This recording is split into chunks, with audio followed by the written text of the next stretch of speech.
Hello everyone, good morning. সবাই কেমন আছো? আশা করি সবাই ভালো আছো। আর প্রত্যেক দিনের মতোই আমার আজকের সকালটা শুরু হলো এই ছেলেদের খেলা দেখতে দেখতে। হ্যাঁ, বেডরুম থেকে জানলা দিয়ে আমার সকালবেলাটা শুরুই হয় এদের খেলা দেখে। কখনো বাচ্চারা খেলে তো কখনো বড়রা। আর আজকের দিনটা একটু স্পেশাল, সঙ্গে অগোছালো।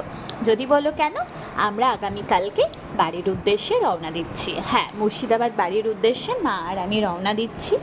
কারণ আমার এখনও সুস্থ হয়ে উঠতে কিছুদিন সময় লাগবে। অফিস জয়েন করতে পারবো কিছুদিন পরে, মেডিকেল লিভেই আছি।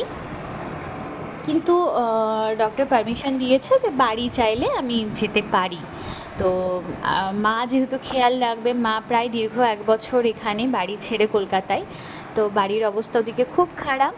তো বুঝতেই পারছো, কিছু শুরু কিছু শেষ, কিছু শেষ তো কিছু শুরু। তো এই নিয়েই মানুষের জীবন।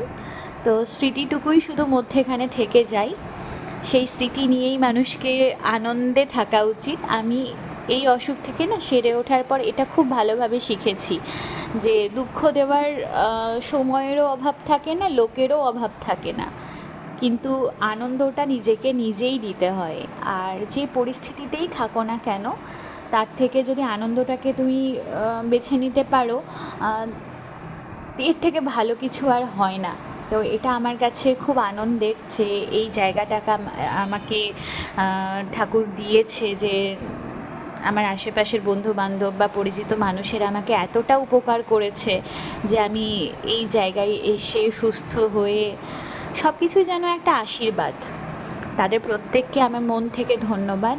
ঈশ্বরকে তো ধন্যবাদ বটেই, যে আমাকে এত সাহায্য করার জন্য। সঙ্গে প্রত্যেক আমার পরিচিত মানুষ যারা আমাকে এত হেল্প করেছো, মন থেকে আমার প্রচুর ধন্যবাদ। আর এই স্মৃতিটুকু আমি সঙ্গে নিয়ে আরও আগামীর পথে এগিয়ে যাই। চলো আমরা একসঙ্গে। আর হয়তো ফিরে আসা, যাওয়া, এগুলো মানুষের কাছে লেগেই থাকে, কিন্তু ভালো লাগাটুকুকে মনের মধ্যে স্থান দেওয়া উচিত। দেখা হবে পরের ব্লগে। ততক্ষণ সবাই ভালো থেকো।